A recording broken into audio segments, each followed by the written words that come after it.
Исәнмесез, хөрмәтле милләттәшләребез.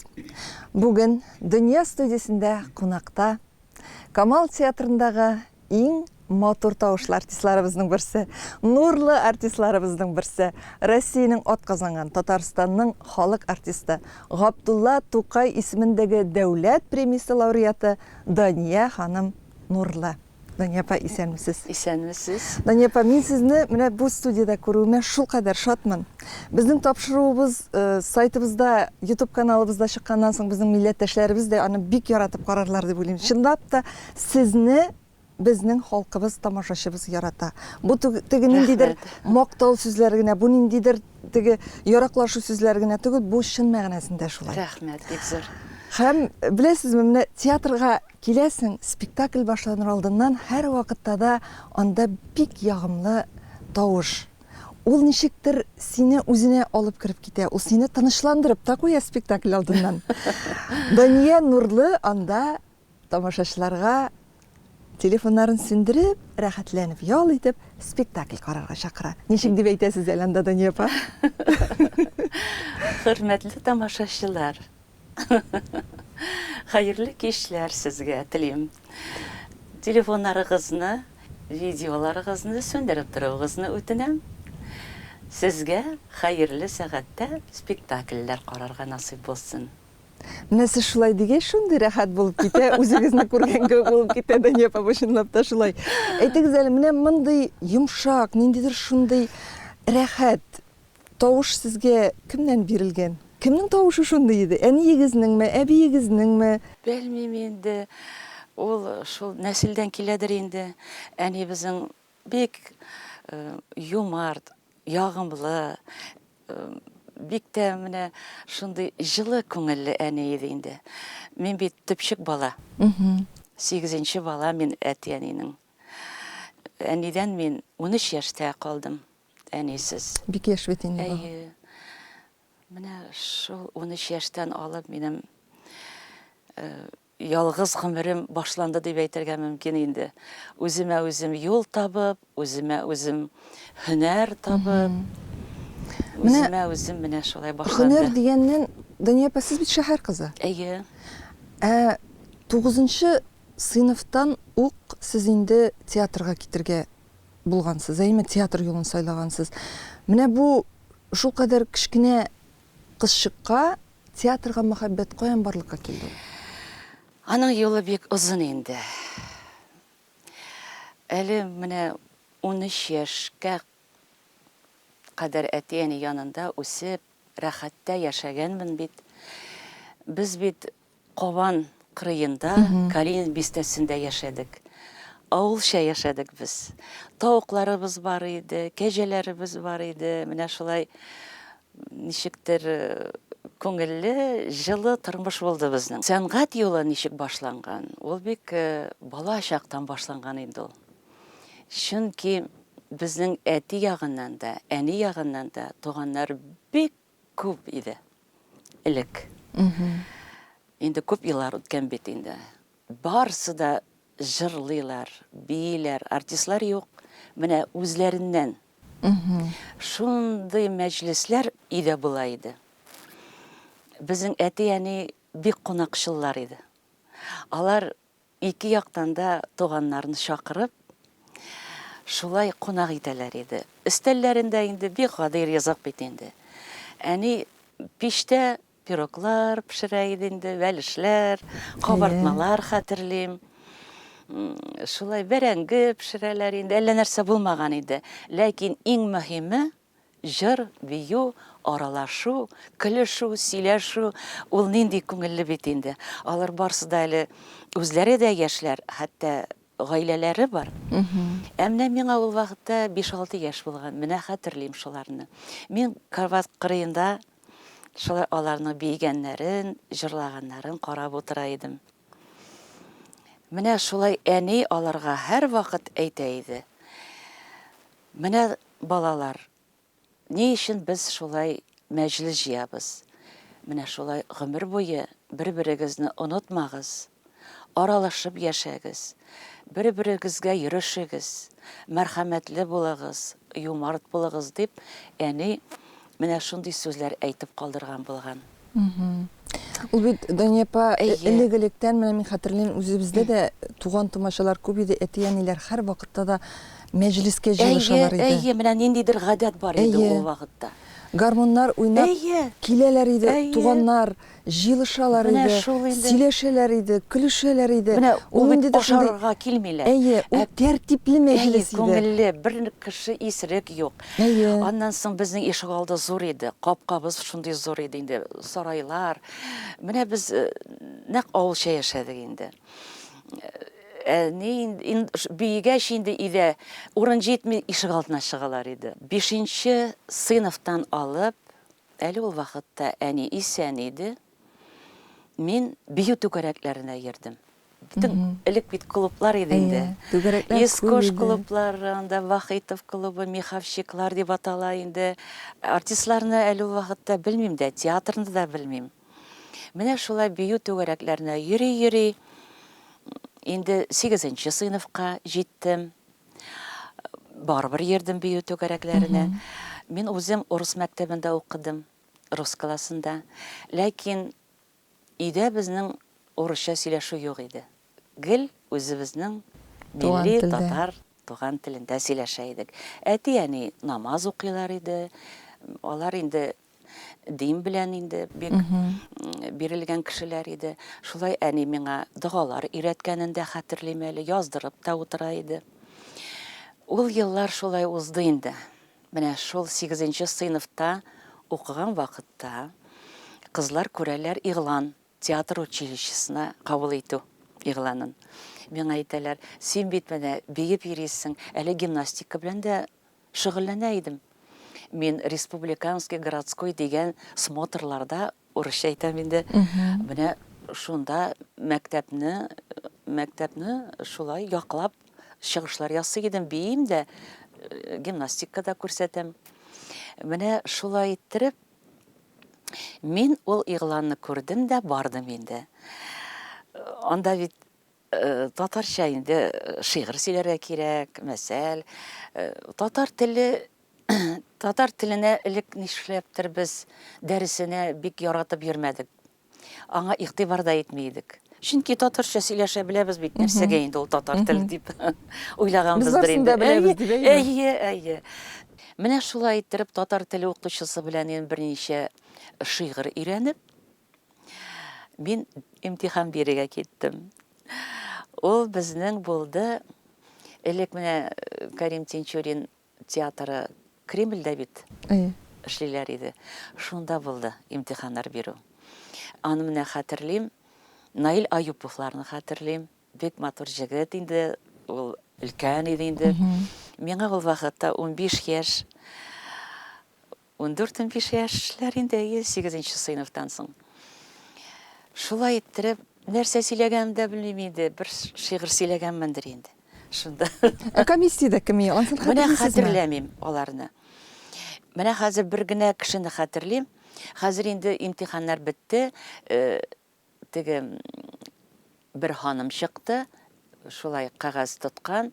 Мин сезгә хәзер кемнәр үткәнен сөйлим, әйтәм ди инде. Шулай фамилиялар буенча килде дә бетте. Минем фамилиям юк. Мин үтмәгәнмен. Хәзер җыларга тотындым. Шуннан соң бөтенесе дә таралдылар инде яшьләр. Кайтып киттеләр, кемнәрдер сөенә, кемдердер буйыгып киттеләр инде шулай. Мин карап торам инде, ишек төбендә басып җылап, бер заманны озын гына абый чыкты. Абый, нишләп мине алмадыгыз дип җылап җибәрдем. Бу абый минем башымнан сыйпап, менә үсеп киләле, 2нче елга алырбыз ди. Хәзер шуннан соң кайтып киттем инде, әле дәрестән дә кашкан идем, портфельне алдым да, кайтып киттем инде җылый. Шуннан соң 9нчы сыйныфка кирдем инде. Менә 1нче курска кергән студентлар арасында бер кыз белән танышкан идем мин. Шул кыз миңа кыш буе, яз буе өйрәтте. Аның өенә йөрдем мин. Ничек шигырь сөйләргә, нинди дәресләр бара, тәртибен сөйләп бирде инде театр училищесында. Мин инде аңа барып, шулай әзерләнеп, шулай хыялланып йөри башладым. Телек инде. зур булган бит инде, Дания апа. Телек зур булган. Теләк зур булган, артистка булам дип, әле белмим бит әле артистка. Кем ул, кемнәр ул? Шуннан соң хәзер менә минем бәхеткәдер инде ул 9-нчы сыйныфны тәмамлагач, җәй көне тагын игълан булды. Кабул итү татар группасына. Бу имтиханнар булды инде Бауманда Сара Садыкованың клубында. Элек битен клуб дип атала иде. Шулай иттереп, хәзер минем фамилиям чыкты. Мин кирдем инде. Шулай менә анда яхшы хәтерлим кемнәр утырганын. Инде бит инде бер яшькә алып килде бәя. Исемнәрен белмим инде мин аларның. Соңыннан гына белдем. Ширазан Сырымсаков булган, актерлык осталыгыннан укытучы. Сәхнә теленнән Асия Хайруллина булган, һәм тагын кемнәрдер утырган инде. Менә шуларны икесен бик яхшы хәтерлим инде. Соңыннан гына белдем кемнәр икәнен. Шуннан хәзер бик шигырь сөйләдем инде. Мәсәл дә сөйләдем. Шуннан теге кыз бит миңа әйтте, син ди җырлый беләсеңме ди? Мәйтәм, юк. Синнән ди җырларга ди сорарлар ди. Син берәр ди җыр әзерлә ди. Ну туктама до конца ди, урысча сөйли инде ул. Ни ахырына кадәр җырлап бетерди. Хәзер теге кызның миңа закон булды инде сөйлә әйтүләре. Хәзер Шиязан абый мәсәлләр сөйләп бетергәннән соң, җырлый беләсеңме акыллым ди? Беләм. Хәзер бик горур басып торам инде. Хәзер ул вакытта, ул елларда сәхрәләрдә ялгыз йөргән чакта иң популяр җыр иде ул. Ул бит бик сузып җырлый торган җыр. Шуннан соң әйдә күрсәт инде җырлап ди. Хәзер башладым инде җырлап. Җырлый белмәгән кешенең тавышы инде нәрсә булгандыр инде минем анда. Кеттем җырлап, бик белгән кебек инде. Хәзер бер куплетны җырлап бетердем инде. Алар аңлаганнар инде, тавышы юк бу кызның дип. Хәзер Шиязна әйтә, акылым туктап торсаң да була инде ди. Тыныч кына әйтте инде. Теге кыз миңа әйтте бит, туктама. Туктамаска. Миңа икенче куплетны башладым. Хәзер барсы да гаҗәпләнеп карап торалар инде. Икенче куплетның уртасына килеп җиттем дә, акылым туктап торсаң да була инде ди. Миңа Шиязна абый катырак әйтә башлады. Икенче куплет бетте, өченче куплетны башладым. 3 куплеттан бит. Хәзер өченче куплетны сузып җырлыйм. Шуннан соң Шиязна абый карап тора, мин үзем җырлыйм. Аппак яулыгын чыгарды да битенә каплап, сеңелем, бүген туктыйсыңмы син юкмы ди. Мин әйтә, һәммәсе дә көлешә башладылар инде. Минем бик теге белгеч булган кебек басып тора бит инде. Шуннан җырлап бетердем. Бәрбер җырлап бетердем. Инде хәзер чыгып торсаң да ярый ди. Хәзер шулай иттереп, башка студентлар кирделәр инде. Менә мине шул вакытта кабул иттеләр. Менә бәхтемә каршы булгандыр инде. Шуннан сентябрь айы килеп җитте. Дәрескә килдек. Анда безнең курста Эльмира Хаматова, Рәшит Шамкаев, Халил Махмутов, Нури Сафин, менә шулар булдылар. Biz indi tanıştık inanda. Bir zamanlı aktörlük ustalığı dersi. Tegi uzun abi kelip kirmesin mi? Ol Prazat Исәнбәт bulgan икән. Менә бит. Менә сезнең ничектер язмыш шулай. Язмыш. Менә нәрсә бу? Мин аның янына шауып та килдем. Менә шундый теге гадилек булган инде. Абый, сез бит мине үткән ел алмаган идегез. Менә бу ел мине алдылар дип янына килдем. Килеп җибәрде инде, нишәсен инде. Шул абый, озын абый Празат Исәнбәт булып чыкты. Ширияздан ага Сырымсаков алдагы курста актерлык осталыгын укыта иде. Ул мине карап торган инде, дәресләргә килгәндә, кырыйдан гына мине күзәткән инде. Ул вакытта инде билгеле яшьлек, минем чәчләр инде шулай үсеп килде бит инде теге озынавый. Кисеп җибәрдем, үзенә үзе дулкынлы чәчләр иде. Буем буйлы иде инде, нечкә билле инде. Ну, яшьлек үзе матур бит инде. Шулай итеп, мине чакырды ул янына. Кил әле яныма, ди. Туктап тор дип әйткән кеше. Әйе. Җырлауыңны туктайсың юк дигән кеше. Хәзер килде, мен дә бик куркып кына янына. Менә мин ди театрда ди, әле ул вакытта ул театрның баш режиссеры иде. Бу 64-нче еллар. Менә мин ди Мостай Кәримнең ди Ай тотылган төндә спектаклен куям ди, шунда сиңа бер роль бирергә уйлап йөрим ди. Кая инде миңа 18 дә тулмаган бит әле.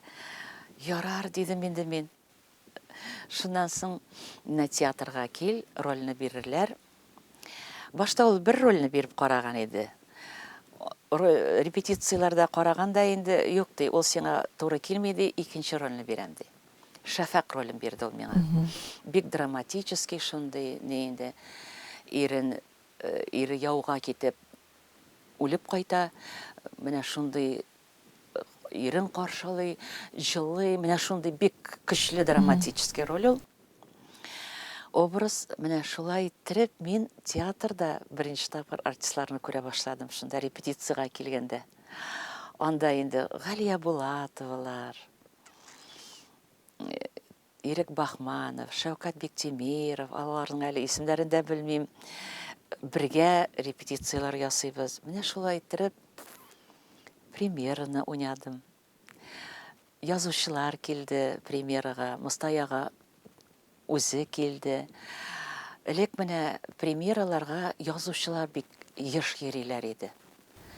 Хәзер андый тәртип юк. Менә элекеге өлкән менә язучылар, шагыйрьләр, Сибгат Хакимнәр, Хәсән Туфаннарны, Нәкыяга Исәнбәт, бик күп инде алар. Даниапа, менә мин сезнең сөйләп бетергәнегезне шул хәтле рәхәтләнеп тыңлап, бүлдерәсем дә килмичә утырдым әйме. Шул хәтле бу минутларда сез үзегез дә шул яшь вакытка, шул 17-18 яшьлек Дания янына кайтып килгән кебек булды. Әйтегез әле, менә үткәннәрне еш искә төшерәсезме? Бик еш. Бик еш. Шулар белән яшим әле мин. Бик яшим. Яңадан кайтарыр идең, кайтарып булмый шул. Ләкин ниндидер канәгатьлек бирә ул миңа. Ниндидер җылылык өсти тагында. Шундый бәхетле еллар булган икән дим. Ничек мине шулай язмыш яраткан, ничек мине шулай күреп кешеләр мине нәрсәгә булдыра алганымны белеп алдан ук. Мин бит үзем белмәгәнмен. Нәрсәгә мин сәләтле, мин бит белмим.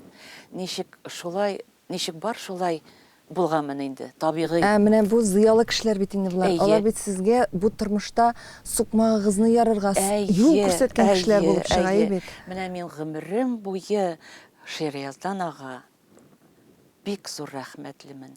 Рәхмәт кенә түгел, мин алдында баш иям. Урыннары җәннәттә булсын. Ул Асия апа Хәйруллина сәхнә теленнән шул кадәр оста укытты ул.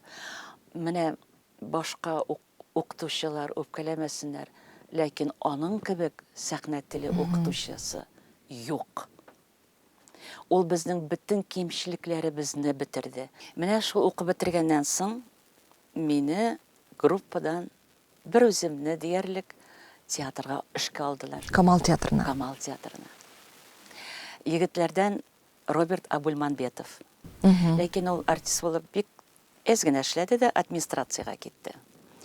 Менә без 16 кеше арасыннан мин бер үзем калдым театрда, дияргә була.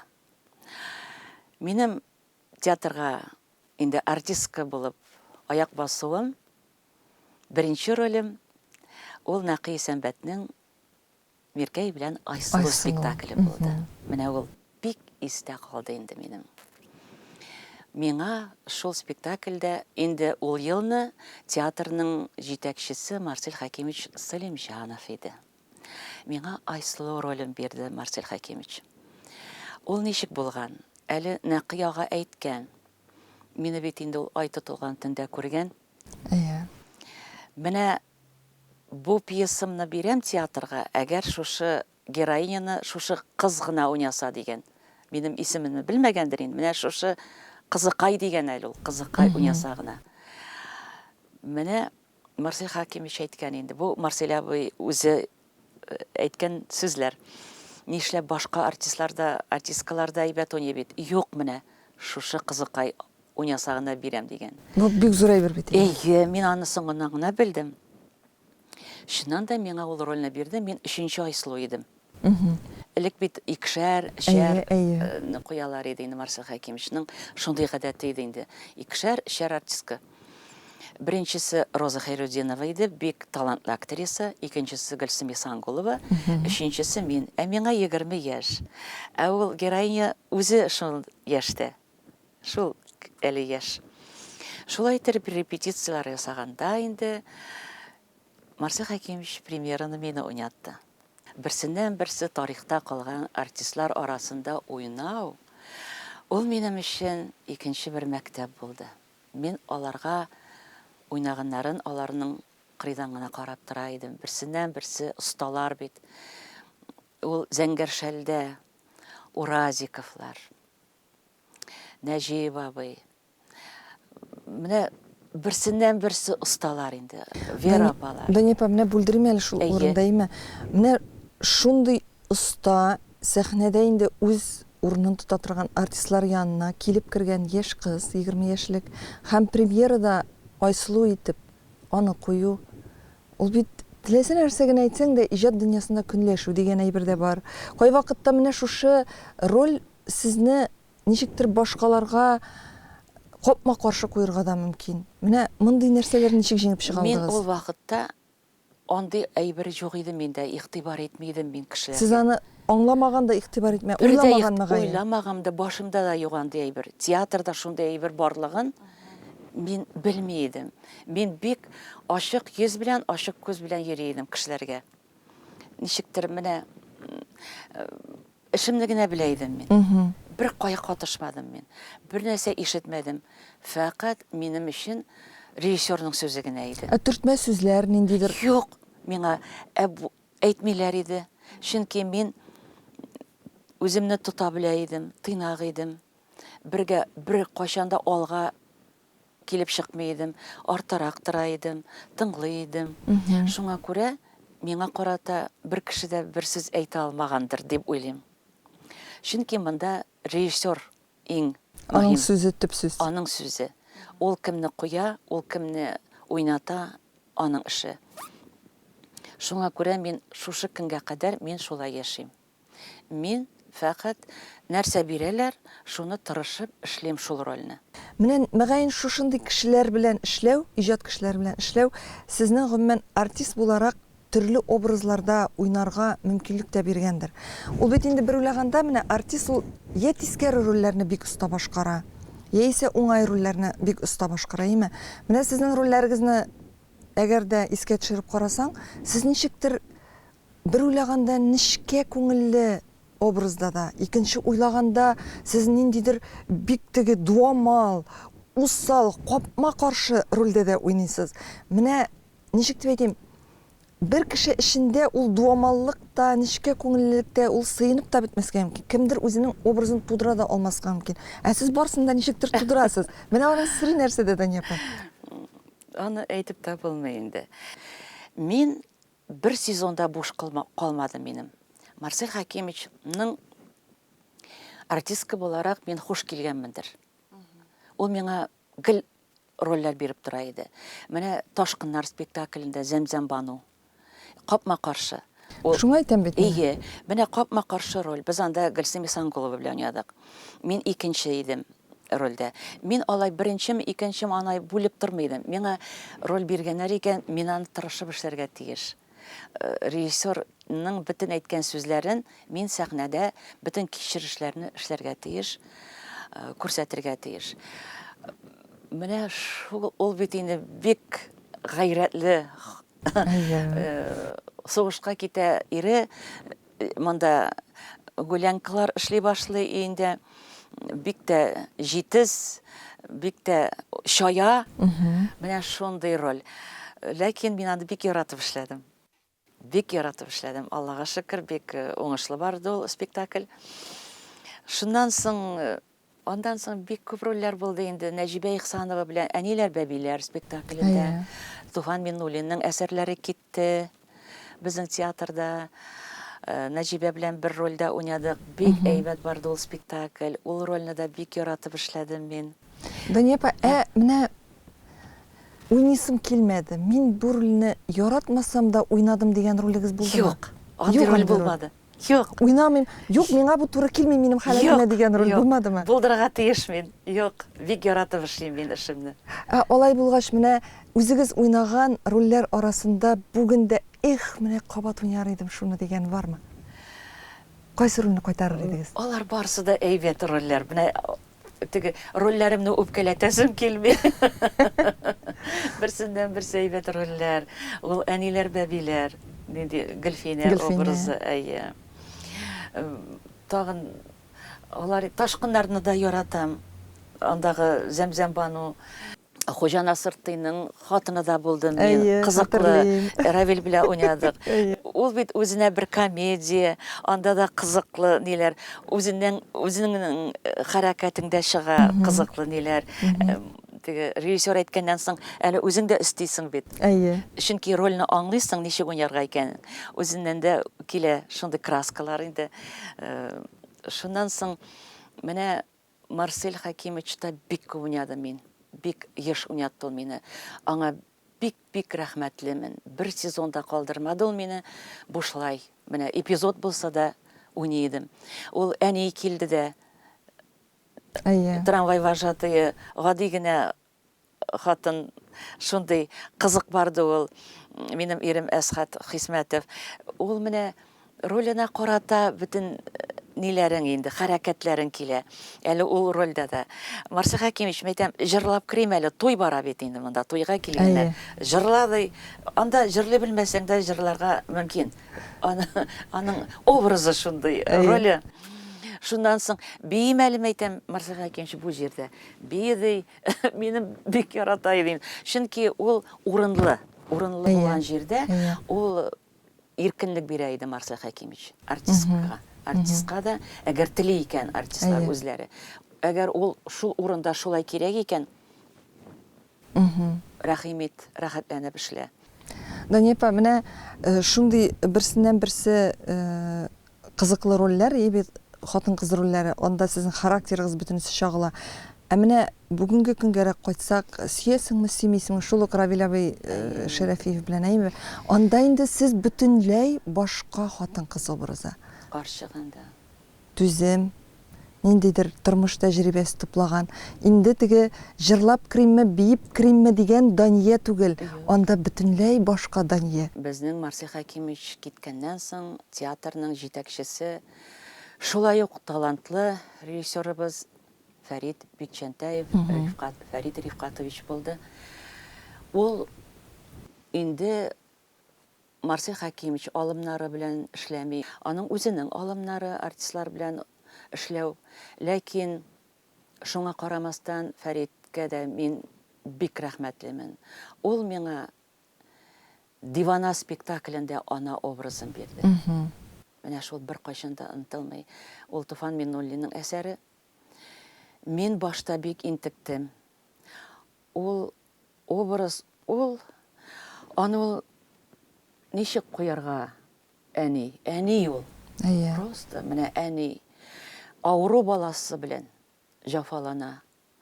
Бик кырыс холыклы улы малае бар. Менә шул ана образын нинди хәрәкәттә, ни эшләргә, ул миңа мизансценалар куя Фәрит, ләкин эшке кичерешләрне бит ул әйтә алмый миңа. Менә монда бундайрак булагыз. Ансы инде барсы да үземнән чыкты. Чөнки ана кеше ул инде шушы ауру баласына карап, хәсрәтләнеп биткән бит инде. Аның бөтен уйлары, бөтен хәрәкәтләре, эшке дөньясы, җылылыгы шушы ауру баласына Әйе. бирелгән. Йөрәк үзгәләнгәнне күрсәтергә кирәк. Әйе, менә мин монда шактый гына көч куйдым дип әйтергә кирәк. Монда уйнарга түгел, яшәргә кирәк иде. Уйнау юк инде монда. Аны уйнап булмый. Аны яшәсәң генә килеп чыга ул. Дөнья апа, мин хәтерлим сезнең бу ролегезне. Мин ул спектакльне караганда һәр вакытта да сезнең йөзегезгә карап утырдым. Сезнең бөтен менә эчке халәтегез ул сезнең йөзегезгә чыккан иде. Сез аны ничектер үзегезнең менә мимикагыз белән күрсәтергә тырыштыгыз, әйе бит. Ул аңлашыла сезнең теге сәхнәдәге менә үзенә урын таба алмыйча анда-монда йөргәндә, ләкин бөтен йөзегездә менә шушы халәтегез бар иде. Ул чынлап та бик зур рольләрнең берсе. Катлаулы, ничектер кеше көлсә дә, тамашачы көлергә тырышса да, тамашачы анда ниндидер кызык нәрсәләр тапса да, ул гаҗәеп трагедия иде. Бик трагедия. Başlarım eğlenip gitmek yine.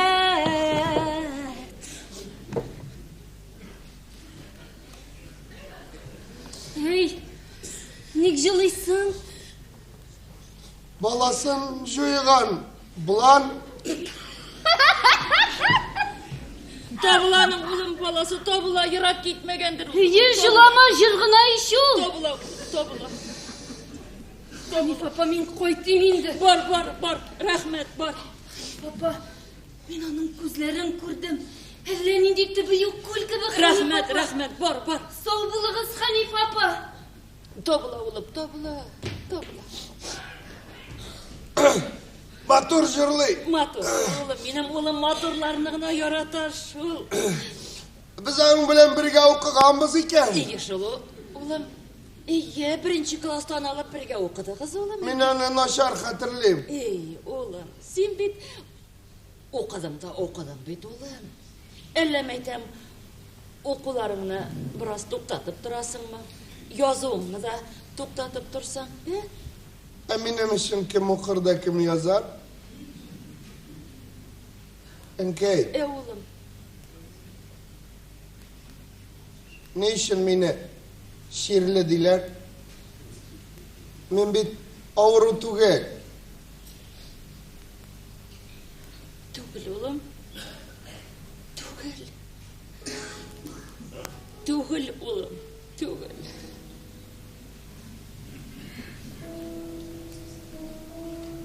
Beni komünizm talimatlarını yaklagan için zerlikliler.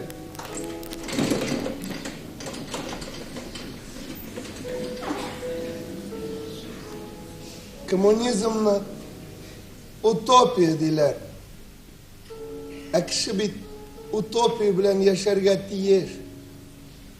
Komünizmni 20, 30, 40 yıldan sonra tizib bo'lmaydi. Belki o butunlay tizilmez de, lakin o var. Irak'ta, bik Irak'ta. Kişiler onun barlığına aşanırga tiyish. Ne bit kukte, alemde milyon yıl barıp jite almaslık yıldızlar var. Kişiler onlarga bir kaşan da barıp jitmeyecekler. Lakin o yıldız var. Ne şu yıldızını kuru turunda hıyallanırga tiyish kişiler. Jmaqni da bir birovning da ko'rgani yo'q. Lekin u yo'q deb kim aytadi? Yo'q degan kishi tug'il. Һәр бер артистның үзенең ішкі дөньясыннан килә инде бу рольләр. Аны өйрәтеп тә булмый, режиссер да әйтә алмый андый әйберне. Менә бик яраттым мин ул спектакльне, гомумән ролемне, образымны.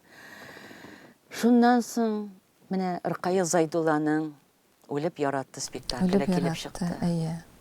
Бу инде 2011 ел. Мөхлисә Бубый образы. Миңа аны Нәҗибә белән икебезгә, Ихсанов белән икебезгә бирделәр.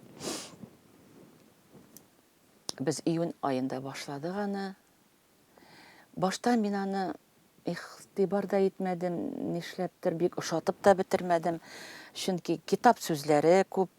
Мәйтәм бу радио постановкага күбрәк бата дип уйлый идем. Шулай читкаларда утырабыз.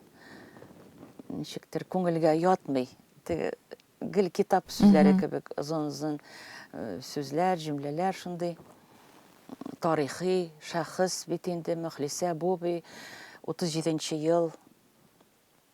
Бик авыр еллар булган шәхесебез безнең. Горурлыгыбыз, милләтебезнең зур шәхесе булган. Бердән-бер хатын-кыз казый булып сайланган. Менә шушындый рольне миңа тапшырдылар. Мин баштарак билгеле курыктым да, мәйтәм Нәҗибәгә күбрәк бара, аның яше дә өлкән инде миннән. Ой, мәйтәм, белмим, булдыралармын микән, мәйтәм мондый рольне. Чөнки андый рольне әле уйнаганым юк иде. Хәзер шуннан соң инде менә июнь айларында репетициялар булды. Июльдә безнең отпуска булды, августта яңадан башладык.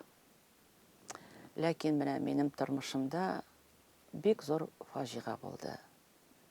Шул образны эшләгән вакытта. Августның 20-сендә минем бердән-бер кызым Айслу һәлак булды.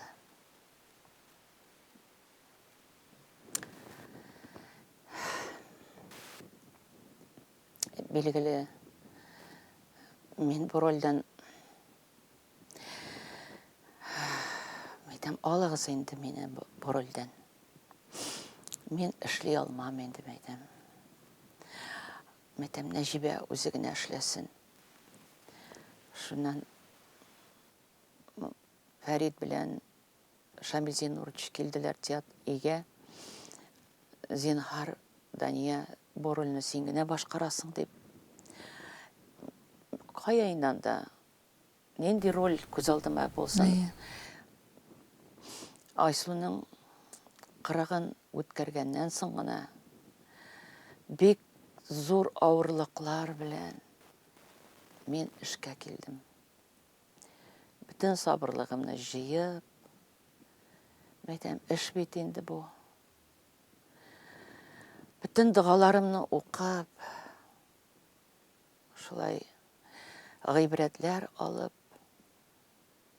әнине искә төшереп, менә шулай иттереп, бу рольне мин яңадан эшли башладым. Бәлки ул, Дания апа, сезне менә бу хәсрәттән ничектер алып чыгу өчен дә кирәк булгандыр. Бәлки менә бу рольнең сезгә нәкъ менә шушы хәсрәтле вакытта уйнарга туры килүе, ул бәлки язмышның менә алдан билгеләнгән бер очрагы да булгандыр. Чөнки барыбер сезнең менә бу гаиләдәге бердән-бер газиз балагызны югалту һәм Мөхлисә Бубиның милләте өчен менә шушлай яргалануы, ул бит барыбер йөрәкнең ниндидер бер сыкрануы. Шулай. Тәңгәл килде. Ул Мөхлисәнең кызы да вафат була. Бик менә шулай туры килде инде. Минем шәхси тормышым белән һәм Мөхлисәнең тормышы бер сулышта булды ул ничектер менә. Аның язмышы, минем язмышым бергә бәйләнеп барган сыман булды сәхнәдә.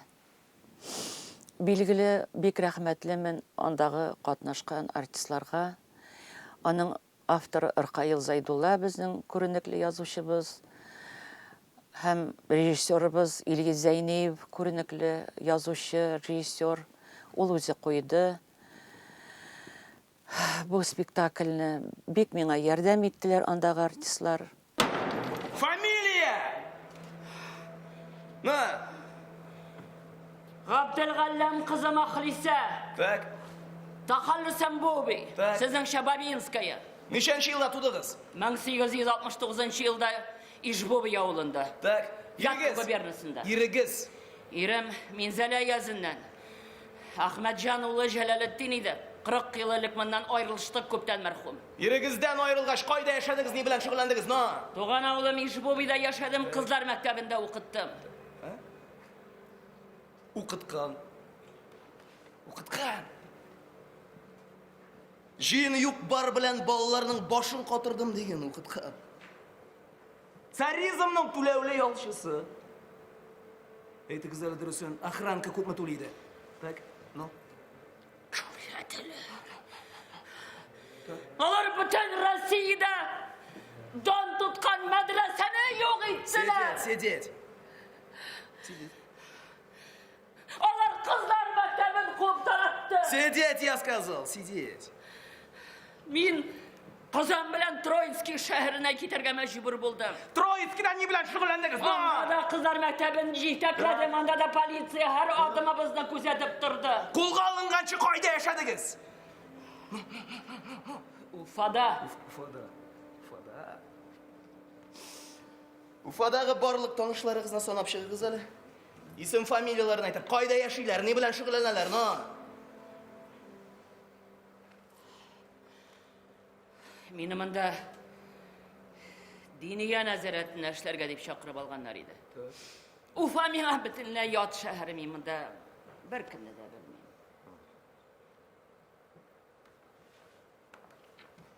Ничәнче елдан бирле Уфада яшисез? 1917 елда мөселманнар кырылтаенда диния нәзарәтенең казые итеп сайладылар. 20 ел. 20 ел Уфада яшисез, һәм монда бер танышыгыз да юкмы? Син карбашың белән алдага бутырма инде.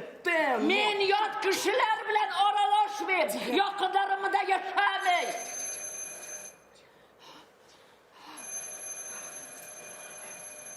Шактый еллар уйнадык. Халык аны бик җылы Халык аны кабул бик итте. яратты. Бик яратып Әйе. кабул иттеләр. Ул ролемне яраттылар. Менә шул шактый еллар үтте инде. Менә хәзер Айслуга 10 ел үтте. Мәчеттә 10 еллыгын үткәрдем, укыттым. Аныгым үсеп килә, 27 яшь була. Менә октябрьнең 5-ендә, Алла бирсә, әйбәт кенә тәртипле генә йөри. Менә шулай яшәп ятабыз. Бу рольдән соң менә инде сүзегезне беләм, миңа безнең талантлы җегетебез Радик Бареев "Сөясеңме, сөймисеңме" дигән пьеса кулыма тоттырды. Дания апа укып чыгыгыз әле ди. Анда ди карчык роле ди. Картны ди Равил Шарафеев уйнаячак ди. Әгәр сез менә отказ бирсәгез ди, каршы килсәгез, мин куймыйм ди. Анда мин сезне генә күрәм ди, ул карчыкта ди. Менә укып чыктым да инде пьесаны. Радик мәйтәм, мин билгеле мондый карчыкларны уйнаганым юк иде. Төрле рольләр булды. Әйе. Ләкин мәйтәм, менә фақат карчык роле уйнаганым мәйтәм булмады. Мәйтәм, үзең бул ярдәм итсәң генә алынам дидем инде. Шул карчыкны репетиция ясаганда инде менә аягымда дөрес йөрми кебек, кулларымда алай түгел кебек, мәйтәм, хәрәкәтем үземнеке түгел. Менә нишләргә җөмләне әйтәм, ә җөмлә минем хәрәкәтем белән тәңгәл килмиләр. Юк, мәйтәм, әллә ничек, мәйтәм, Равил зинһарчын ярдәм ит инде, ниндирәк соң инде. Мәйтәм, ну инде йомшак кына бер карчык инде ул ди. Шулай иттереп өйдә дә инде нитә башладым инде менә репетициясы хәрәкәтләр. хәрәкәт шул җөмләләргә, аның аннан аның әйткән җавабына тыңлап, Радик әйтеп бара инде. Менә Дания апа, менә монда булайрак, бик хәрәкәт итмәгез. Теге шулай әкертенләп үз калыбыгына утырды. Аның бер ние бар, җөмләсе.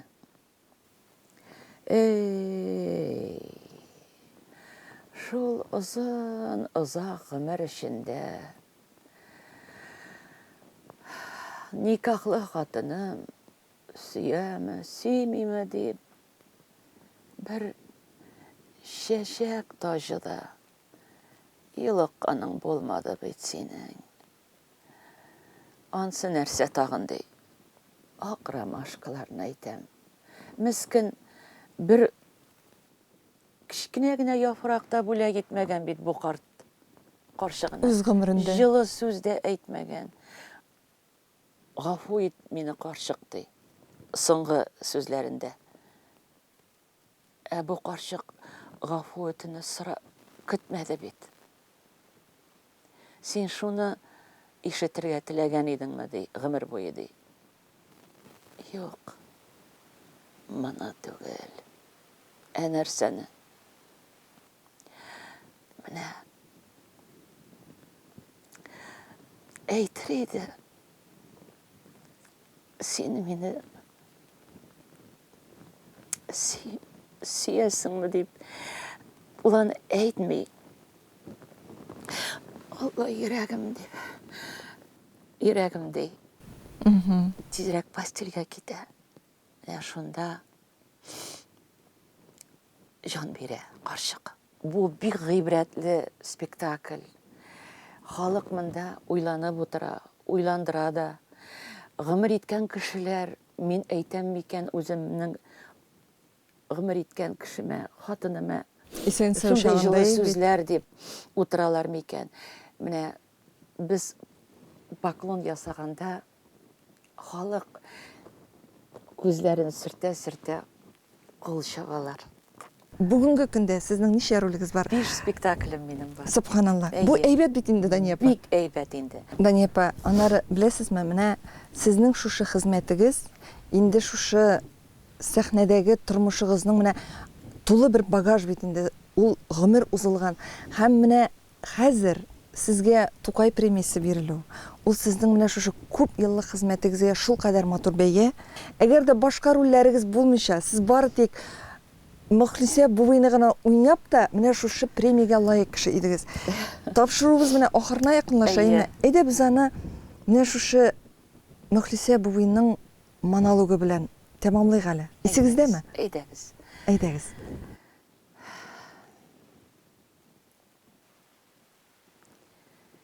Балалар, бүген мин сезгә соңгы дәресемне бирәм. Бу фани дөньяда минем ризыгым калмады. Алар безнең белемле, зыялы булуыбызны теләмиләр. Белемле кеше үз кадерен белә. Үз кадерен белгән кеше бер кайчан да кол булмый. Иң элек кеше үз телен яхшы белергә тиеш. Теле барның иле бар. Иң мөһиме мин сезгә дини тәрбия, дини белем бирдем. Шуны бер кайчан да онытмагыз. Хатын кызларыбыз татар жанлы булсалар, милләтебез бер кайчан да югалмас, иншалла. Дания апа, шул хәтле ничек дип әйтим, менә беренче генә тапкыр ишетмим бу монологны, әйме. Ләкин бу монолог ишеткән сайын ничектер менә шундый иттереп синең баш миеңә суга. Һәм ул инде бит ничә еллар узган, әйме. Ул сүзләре бүген дә шул дәрәҗәдә актуаль. Әйе. Шуннан да милләтебез хатын кызларыбыздан күбрәк тора. Әйе. Балаларын шулай милли тәрбия итсәләр, милләтебез югалмас. Мөхлисә буй акыл иясенең акыл иясе булган. Сез үзегез дә бик көчле рухлы ханым. Көчле рухлы һәм гомерегез буе менә милләтебезгә хезмәт итәсез. Инде яшегезне яшермәгә әле. Менә 75 яшь тулды. Сезгә 75 яшь булды бит. Юбилейгыз белән тагын бер кат котлыйбыз. Менә бүген 75 яшегездә дә сәхнәдә тормыш авырлыклары, зур сынаулар булуга карамастан да күзегездә ялкын сүнми. Бүгенге әңгәмәгә катнашуыгыз өчен бик зур рәхмәт сезгә, Дания апа. Өчен бик зур рәхмәт. Эшегездә уңышлар телим сезгә. Амин. Киләсе очрашуларга кадәр дип саубуллашабыз сезнең белән. Рәхмәт. Хөрмәтле милләттәшләребез, бүген Дөнья студиясендә Камал театрының иң матур тавышлы актрисларының берсе, Россиянең атказанган Татарстанның халык артисты Габдулла Тукай исемендәге дәүләт премиясе лауреаты Дания Нурлы иде. Әңгәмәне Әнҗә Шәйхетдинова алып барды. Мин сезнең белән киләсе очрашуларга кадәр саубуллашам һәм сезне әлбәттә Камал театры спектакльләрен карарга чакырып калам.